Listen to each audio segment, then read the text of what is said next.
Hello guys! Today we're going to do something a little different. Tomb of a Mascot point of view from an early Ironman. This is probably what most early Ironman will have. Here are the stats, by the way, for this account. I'm not using my main because having max combat makes it too easy. It's not a good representation of early game Ironman. And I want to do Tomb of a Mascot with this gear. We're going to look into how to get this gear from an early Ironman, but if you're not interested in that, skip right to when the race starts. The timestamps are below. As that said though, let's look at how to get each of these gear. You also note that the total value is only 700k, so if you're not an Ironman, you can probably afford this as well. For starters, let's look at magic. The mystics can be bought from the Wizards Guild, after you have 66 magic. You can't buy runes here until you do some quests, but there's many rune shops like the one in Barrock. So let's go to the Wizard Guild and buy some mystics. They're pretty expensive for early Ironman though, but I feel like you can just do steel plate bodies for the money, right? For our magic attack, because we haven't done any Slayer, we're actually going to use Fire Blast. Yep, we're going to buy Death Runes and we're going to use Fire Blast. Obviously there are better choices like the Trident, but 87 Slayer is actually pretty hard, it takes a long time. But there's a new item called the Warp Scepter that just came out. Much lower requirement and damage is almost as high as the Trident with a 4-tick attack speed. But there's our rune pouch, which you can get from Last Man Standing. We can actually go there right now because you need a lot of stuff from Last Man Standing. Assuming that you get a magic short bow from a clue, you definitely want to imbue it. The imbue is worth it. And the imbue scroll costs only 5 points, and the rune arrows, 300 of them, cost only 3 points. And then the rune pouch costs quite a bit, but do some LMS, get some practice in. Most Ironman do this anyways. For the cape, do Mage Arena. It's super easy. If you have Fire Blast, you can do it. But you probably need protection from magic, which you probably need for race as well. Yeah. And then for spells, besides Fire Blast, bring some Entangle runes. You see my Nature and Water runes there, and then there's some Earth runes in my bag. Because the Venom monkeys are much easier to deal with if you entangle them. If you get Venom, it's pretty much a wipe. Alright, let's talk about melee gear now. Assuming you're an Ironman, and assuming you haven't even done Dragon Slayer, or you've started it, you can come here and you can buy the Rune Plate Legs and the Rune Chain Body. You do want these. Obviously, if you have a fighter torso, please get that. That is just 1,000 times better than even like a barrels. Yeah, it's even better than barrels. But a Rune Chain Body and a Rune Plate Legs is important because the defense you get does matter. A lot of these bosses, they do hit to the prayer. But you can get some buff potions here in the Warriors Guild. You can also buy some potatoes in the Warrior Guild. So they're really cheap, so let's buy some potatoes. You want combo foods? The crumbs you can also buy. So you do not need any fishing level or cooking level. All the food there you see and all the potions you can get. You should have some prayer potions from killing stuff and doing like getting the runners and getting 38 herb. That is not hard. You should be able to get that, right? Now I'm going actually to the place where you can get a super anti-poison spawn for free. Most Ironman know about this because this is like the best way to get one early game. There's a 1 dose that spawns here, and I'm gonna drop my four dose normal poison and just hop worlds until I get a 4 dose super anti-poison. These are useful for Zebak and actually very useful for Kephri. So I have a glory here, and that will be really your best early game Ironman amulet. But honestly, glorious are kind of hard to get. The Dragonstone is pretty hard at crafting level. As an early game Ironman, you probably don't have this. So I'm gonna do the raid with a power amulet. Actually, I'll put the glory back. I'm using it to go to Karamja, because I want to show you where the Karam shop is, and also the what's it called, the poison anti-poison potion shop. They're both on Karamja. Oh, I ran past it. The Karam shop is actually right here. This guy, he sells 3 Karams. They're kind of expensive though, so do be careful. But let's go to the potion shop next, and while we're there, let's talk about weapons, because this is very important.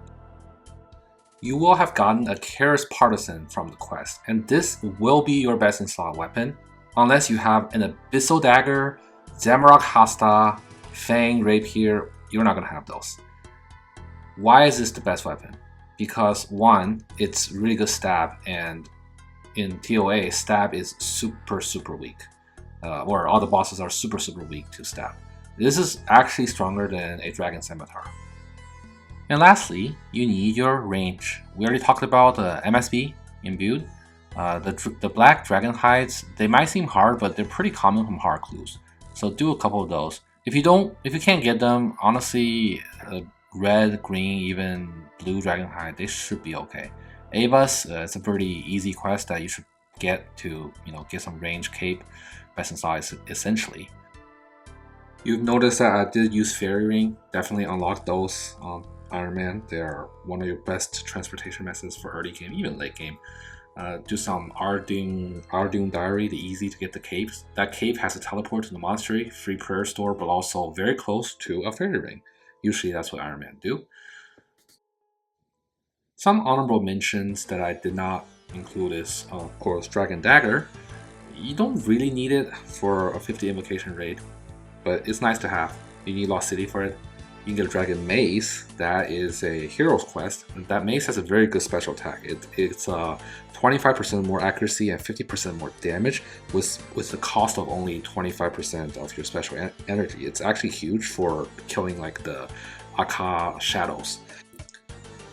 For boots, you want high strength bonus. You may not have dragon boots. I have it, I'm not going to use it. I use climbing boots. It's +2, better than nothing, right? Oh, there's a range potion. Well, this is going to be interesting. You might be asking, whoa, that's a very high herb. You can't have range potions, man, as an early game Ironman. Yes, you can. You can get it from a Tarnlair zombie. When I was a low-level Ironman, I was farming Tarnlair zombies all the time. They dropped them pretty often, a 3-doser.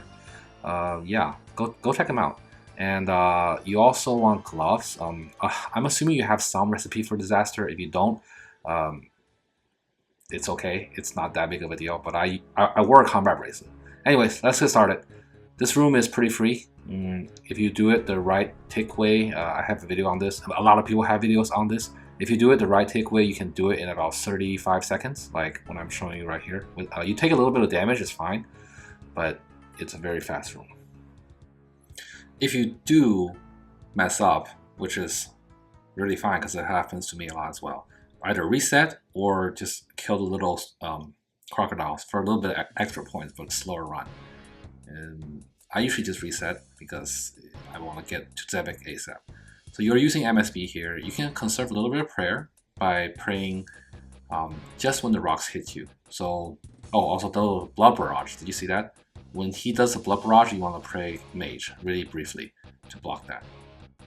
At certain HP thresholds, Zebak will start doing special attacks. One of them being a roar and the other one being waves. So the roar was first. Most of the time, you can push the water ball things right onto the rocks, like what I did there. That way you don't even need to attack it. But if you can't, then you want to attack the ball while it's in the air to explode right near. Here, this is the second special attack. These are waves from like the Galvic fight, if you remember. Obviously, you haven't done Galvic because you are an early game Ironman, but it's okay. You just dodge it in the gap there. Something else to note is that the water containers can be pushed diagonally. They can also be pulled backwards. Useful for some invocations like this one. Your DPS is not great with MSB and rune arrows, but it's not terrible either. It's definitely not as good as, say, if you have Ruby E-bolts. Those can hit up to 100 with the spec. With a little practice, you'll notice that you can always beat Zebak without eating any food and only using 1 to maybe 1.5 per potions. For Kephri, we start with the puzzle. You always want to avoid the 6-pillar puzzle that's to my left right now. Avoid those ones, because that takes a lot of time and it's easier to get hit there. Runelight plugin's king. For the actual boss fight, your Kair's Partisan is your best in slot as an early game Ironman. It will do a lot of damage consistently. And you want to trap the melee scarab that will spawn in the second phase by creating this 2 horizontal lines of dawn. The first one has already been laid down. You want to kill the ranged scarab here and dodge the flying scarabs that explode just like Kephri's bombs. Once you're done with the ranger, attack the swarms that are hitting Kephri with a crossbow or darts if you have it. I didn't bring some, but if you have any darts, they'll do the full damage. Once we are in phase 2, again we start dodging Kephri's fireball attacks, and now we want to think about making that second horizontal line, which will come up anytime now. There it is. You have swarms swarming around your character. That means Kephri is about to lay down on you. You may notice I'm running 2 squares to dodge the fireball. It's because there's an implication that makes Kephri's attack a 3x3. Well, you also want to kill these little eggs if they're near you, like the one that's that I just killed, because if they explode near you, you will take damage. For the third phase, the 2 scarabs, the melee is trapped, as you can see, but the Major, he's charging up a magic attack. That magic attack will hit through prayer. Even if you have protection from magic, it will most likely kill you. So you want to focus down the Major first, and then use magic attacks to kill the meleeer, like what I'm doing here. Because the meleeer will actually heal Kephri. But if you leave the meleeer alive and start attacking Kephri, you just end up getting more points overall in the end. In fact, there's even an invocation called Medic that lets these little swarms come periodically to heal Kephri. And it really is not recommended for any sort of speed runs, but if you can kill them fast enough, or if you let them heal Kephri, it just ends up being more points. There are some little hacks like that you could do, but I would recommend only doing them when you're very experienced with the raid. There's nothing special left after that phase. You're just DPSing. So Kephri uses a lot of prayer potions, but you don't or should not have used any food. Because remember, we brought anti-poison. You get poisoned by the ranged scarab that you killed earlier. The small scarabs do not poison you. Every 2 mini bosses you kill, you will get supplies from the helpful spirit. If you're experienced, pick power because it gives you salt and adrenaline, both needed for faster kills, more damage, etc. But if you're new, then I would pick life or maybe even chaos. Life will usually give you at least 1 ambrosia, but no salt, so no damage boost. And whereas chaos will sometimes give you salt, sometimes it won't. Sometimes it will give you salt and an ambrosia. It's always different every single time. For me, I will pick power. But if you're new to raids, I would definitely pick life because the yellow is Cerberus and the purple or the pink is super restores. And that's a lot of food right there. You'll need it for Akkha and Baba. So I lied. I actually picked chaos in this run because I like the salt and I like the extra food for security. I don't think I needed it in the end, but it doesn't really matter as long as you get salt, because that is so much better than my normal strength, attack, and defense potion, which I used in Kephri. Now, for the puzzle. Akkha's puzzle is actually pretty predictable. You take a pickaxe first. It could be your rune pickaxe. The better the pickaxe, the more damage you'll do. You pick up the mirrors like what I'm doing, configure them, mine the walls to open the path, and have the laser shoot the shield. Akkha is probably one of the hardest bosses in the entire raid. There are some advanced mechanics like the butterfly that you really shouldn't worry about, but because you're bringing only Fire Blast, and because Fire Blast is a little funky, butterfly doesn't seem to really work. At least I don't know what I'm doing wrong. So I gave up and I used the traditional kiting method, which is to simply run away from him. Sing Zeliana in GOTR dungeons. Same idea here. The reason you want to do this is because Akkha will switch styles based on the number of times he hits you. So if he doesn't hit you while you're maging, then he's not going to switch styles until he's forced into his next phase. And when he changes, there are special attacks that happen, and you have to switch gears, all kinds of fun stuff. In the first phase, there will be 4 shadows that appear in the room. But before that, Akkha will do a special attack. It's like Simon says, you gotta dodge the ground lighting up based on the color that was shown. I failed miserably, by the way. Anyways, you have to kill the shadows, and Akkha can only be damaged where a shadow doesn't exist anymore. This quadrant, I start here. Afterwards, Akkha will start switching styles based on the number of times he hits you, and you have to switch prayers accordingly. The plugin shows you Akkha is red right now, so you pray melee and attack him with Mage. But Akkha just switched, and do another special attack.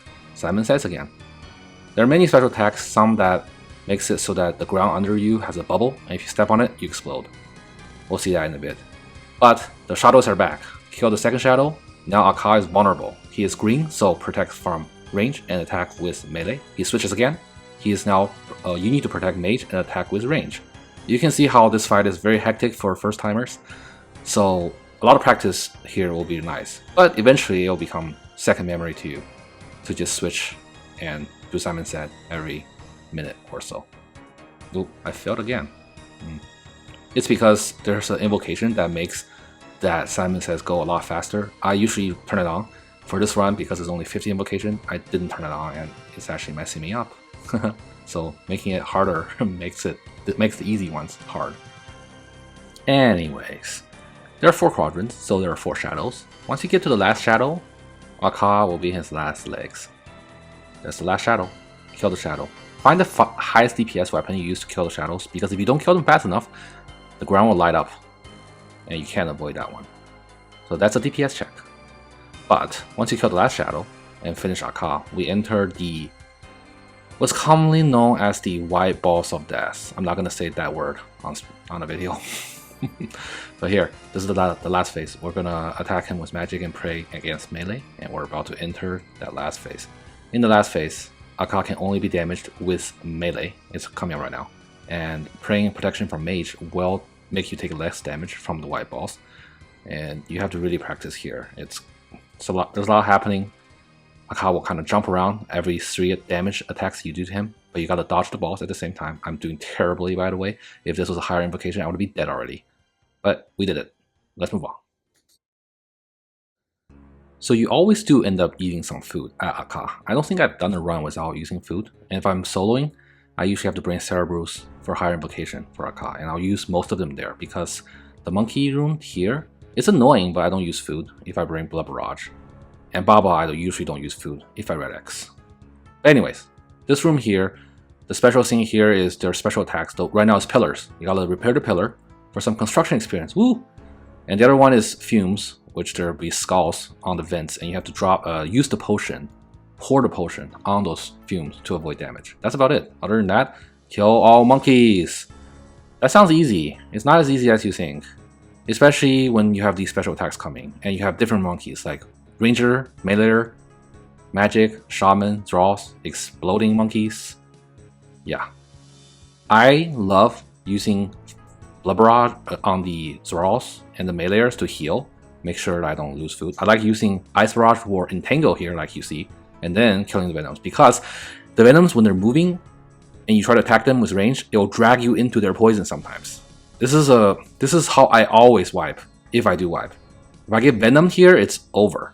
Like, ignore the Shamans, the Draws, the Meleeers, just ignore them. If you see a Venom, freeze it. Do the special attacks first, but freeze it like that, and then kill it very carefully, because one misstep, it's over. If you don't bring anti-venom, which we don't.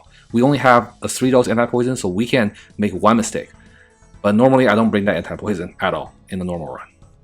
And this is because even at Kephri, if you bring a Blood Fury, you will out-heal any chip damage you take. So, because you're an early game Ironman, there's no way you have Blood Fury. So, do bring the anti-poison, which will give you 1 extra life here in case you get Venom. And you will get Venomed. It happens to the best of us. But this room, once you get the hang of it, it's not terrible. It's just very stressful in a way. The Shamans, they'll summon the Draws, right? But when they summon enough Draws, they will start attacking you with magic. The Exploding Monkeys can kill the other monkeys, so you can lure the Exploding Monkeys, like what I did earlier, on top of other monkeys, make sure so that this room can finish a bit faster. At the end, when there's no more waves spawning, you'll feel a sigh of relief as you go encounter the Monkey King, Baba. Baba is one of those bosses that you can make it as easy or as hard as you want. He only takes damage from melee, but you do need range here for the boulders, which I'll show in a bit once we get there. But you want to heal up, pray piety, and maybe try to learn some Red X, but if you don't, it's fine. What Red X means is you can use this corner, which I'm about to show you, to hit Baba without him hitting you back by proccing his Shadow Smash attack on purpose. Every time you step under Baba, which I just did, he'll do a shadow attack like that, but I've messed up. Oh no. Well, let me reset. It's fine. You have to go to 3 tiles to reset. I messed up again, but I think I can get it on the next try. This is a poor demonstration. Just watch my video on the Red X, or like anybody's video. I think no monkey has a really good one. Here we go. We got it. See, I step under twice, or oh my god, I am failing miserably. Okay, the small monkeys are here. You know what? Let's do Red X on the next wave. The small monkeys use range attack, but what's most deadly about them is they'll walk toward a wall like that guy, and they will break the sarcophagus on the wall. I killed them both fast because I really hate it when the sarcophagus breaks. When the sarcophagus, oh, hold on, first of all, when Baba throws a rock like that, you need to stand by a boulder or you'll take 50 damage. So always fight Baba near a boulder on the ground. Okay, when Baba's a certain HP, boulders will start rolling down. You want to kill the boulders with range and run past them if you can. If you don't kill them, you'll get smacked against the wall for high damage. And if you have Mind the Gap invocation on and you get smacked into the gap that's in the center of the room, then you'll just instantly wipe on this room.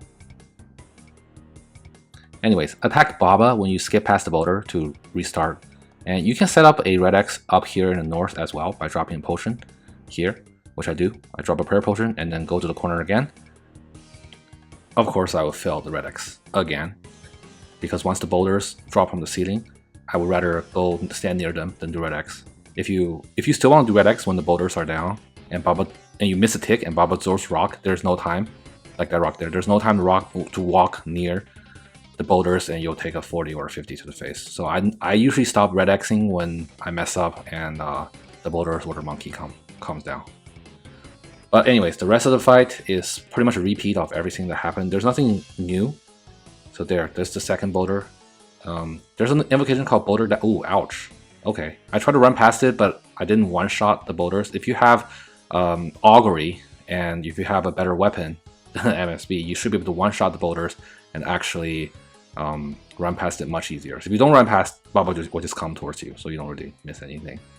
But anyways, as I was saying, there is another invocation that makes boulders roll down way faster, and to run past boulders when that happens is a lot harder. At the end of the day, I normally don't use that much food here, but I think I used a lot of food for this Baba fight because I just messed up so much, took too much extra damage. It happens to the best of us. Don't get down, and keep going forward. Again, the Helpful Spirit is back to give you more supplies. Pick life this time, because the Warden fight is long and uses a lot of resources. A lot of unavoidable damage in the first 3 parts of the Warden. The first part of the Warden, oh, by the way, I have many separate smaller videos talking about the entire Warden fight. More digestible. The first part, you need to kill this obelisk, but there are UFOs that come down, so you need to block the warps on one side. It's like charging a battery, but you're preventing the left side from being charged. Once you block like 20 something damage, you can get out of it because it does hurt you. So that's the UFO, the red one. It's offset. The yellow one's coming down now. Use a range weapon to get one shot in. I didn't do it. You could have. But you want to kill the obelisk because the longer this fight goes, the more damage you'll take. Right now, the 2 wardens are throwing balls at me. First ball, 21 damage. Second ball should be like 30 damage. Unavoidable damage. Too bad. Just eat through it. More UFOs. More yellow UFOs. You can actually eat brews while the salt timer is about to hit either a 30 or a 15 or 0 or 45. That's when the salt gets reset. And if I forgot to mention it, salt just is an overload. It gives you max combat stats like plus 20 of your main combat stats every 15 seconds. So here, this is the second phase. The Warden comes down and attacks you with either magic here or ranged there. You want to dodge the special attacks coming from the center of the room. The first one was throwing lightning down like the gargoyle fight. That one played melee. It will disable your pairs like Ohm. So there's a red sword, white arrow, and a blue orb. Same thing as Ohm. Disables your pair, you just gotta pray back. Not too hard once you get used to it. More special, there's another red one. But more special attacks, there's light stuff on the ground, just don't get hit by those, right? Same thing with a windmill that might come up anytime now. But essentially, it's also kind of like a DPS check, because the Warden hits through prayer, and there's always chip damage, and you gotta manage your prayer, food, everything else. When you kill the Warden here, he doesn't actually die. He drops a core that you have to kill. That will damage him. We'll see that very soon now. And that core is weak only to melee. And right now the Warden itself is weak to magic, or you can only damage him with magic, and he'll switch to being weak to range next, and he'll switch back and forth. There, the core's coming down. You use a DDS here to spec because DDS has a 15% damage boost. And normally you can do this in 2 down, which is get 2 cores, but I think I'm going for a 3 down because I didn't bring adrenaline. You get points up to 3 down. If you go to a 4 down, any more damage you do don't give you any points anymore. So 3 down is the most optimal for points, but it wastes supplies and it wastes time. So here we're back, so we're not back, we're in range mode now. It's a lot faster. You can tell how slow it was with Mage because Fire Blast sucks. But for range, even the MSP with Rune Arrows, he's going, look, we're about to enter the next core down. I believe, no, I don't do it. Alright, anyways, we go to the next core down and we start smacking the core for damage. I don't have any specs left because I don't have a Light Bear as a drop from this raid, and I don't have any adrenaline, so I used all my specs last time. That black orb will freeze you in place, making the center special attacks hit you a lot more. So just dodge the black dot that's like that, right? Dodge that, because if you didn't dodge that, you'll be rooted and you can't dodge the other stuff that's coming. Alright, we're gonna go from 4x to 8x. Woo! Look how fast that is. Because I have no DPS. The gear sucks. You're an early game Ironman. It's okay. You can do the raid and get your Fang, and this raid will, instead of taking 50 minutes, it'll take you like 20 minutes. I'm not even kidding. That's how strong the Fang is. When you get a Shadow, it's even faster. But anyways, we were not able to do a 3 down. It looks like we'll have to go to the 4 down. This just means I have less food for the final fight, but it's okay. It's a 50 location, right? Alright, this is the last phase. This is what Insanity looks like. I'm on AX speed. Insanity is where the ground attack goes really fast. Lots of videos out there already on like Skull Skip, which I just did, and how to do this room. But essentially what I'm trying to tell you here is that, look, MSP is fine. As an early game Ironman, MSP with Rune Arrow, you're doing decent damage. This is doable. It just takes time, it's slow. And Zebak is now, so you have to start praying against stuff. It's not too bad once you get used to it. Now Abba is out, and now there's boulders dropping down as well, but it's all like synced up time-wise, so it's always like not hard. Once you like do a couple raids, then it's like, oh, this is pretty easy. But yeah, we get to the final phase where the lightning will start crashing from the sky, like Ohm's final phase, like here, boom. The floor starts disappearing as well. Just dodge the lightning. Just watch the other videos on how to actually do it, but you can see that I'm doing it on the Ironman. This is kind of funny watching it at XP. Oh, there, we did it! Woo! Hey, basically 1.4% chance for unique. Never lucky though. But that's not bad. 1.4% chance, what is that, like 60 runs? In 60 runs, you'll get a unique. It's either Light Bearer or Fang if you're normal lucky, and something better if you're not. Or if you're more lucky, something better. Sorry. If you get the Ward, like me, too bad. But yeah, either Light Bearer or Fang will drastically speed up your raid. Obviously, there's a Dread for Rune Pouch, super useful. I don't have the Dread yet, but if I do, I can get an extra food in there. Look at that. I have both a Nature Rune and Earth Runes. Oh, here's the gear again. Look at that. We finished the raid with MSB, Karis, and Fire Blast. Nice. Oh, there are also the jewels. Each of the jewels, the blue jewel makes you kill Kephri faster, and Scarabs, or KQ, the Kalphite Queen, outside. The red jewel makes it so that in a team setting, you can like buff your teammates. And then the yellow jewel gives you a full heal by consuming prayer potions. They're all very nice, good drops to help this raid, go smoother. Let's look at the gear here though. I do have better gear on my account here, but I didn't use it. We have a Fang, of course. It's just so good. But a Z Hostile or a Abyssal Dagger is really good as well. For magic, you want either the Trident, the Warp Scepter, or like the Swamp Trident. They're all so much better than Fire Blast. Fire Blast was terrible. I'm never doing Fire Blast again. Not something I want to do. And then for range, Bofa is really good here. T-Bow is too expensive in my opinion, but it's definitely better than Bofa in some places. But Bofa is great for like the Obelisk, the Warden fight, even Zebak. But T-Bow is better at Zebak. But I personally like crossbows, so if you have ZCB, you can rock that as your main range weapon. It's not as good as Bofa, but it has a nice spec, and it's not gonna be terrible. The rest of the armor, you can refer to my armor guide, and we did it, guys. If you are an early Ironman with similar gear and stats, then give TOA a try. You can definitely do it. Just takes a little bit of practice. It might help, if you have a main too, to practice on the main.